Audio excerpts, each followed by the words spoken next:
L'iPhone 14, donc c'est le dernier iPhone, il a une fonctionnalité particulière, c'est la Crash Detection, ça veut dire la détection des accidents en français.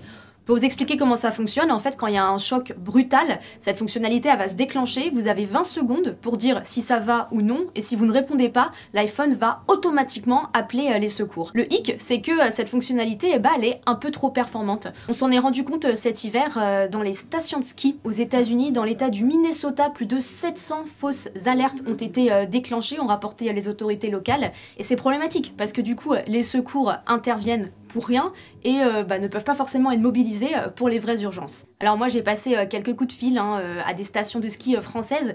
Plusieurs m'ont dit qu'elles n'avaient pas du tout rencontré ce genre de problème. En revanche, il y en a une dans l'Isère qui m'a dit qu'elle avait eu 5-6 cas de fausses alertes comme ça à cause de l'iPhone 14.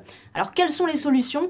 Pour l'instant, Apple est en train de travailler sur le problème. C'est ce que m'expliquait Anthony Morel, journaliste tech à BFM Business. On l'écoute. Il y a régulièrement des mises à jour logicielles qui vont venir affiner ces technologies, cette application. Et ce qui est intéressant, c'est qu'au-delà de ces ratages qui sont bien réels, ce sont quand même des technologies qui, mine de rien, peuvent aussi sauver des vies parce qu'ils détectent aussi des vrais accidents.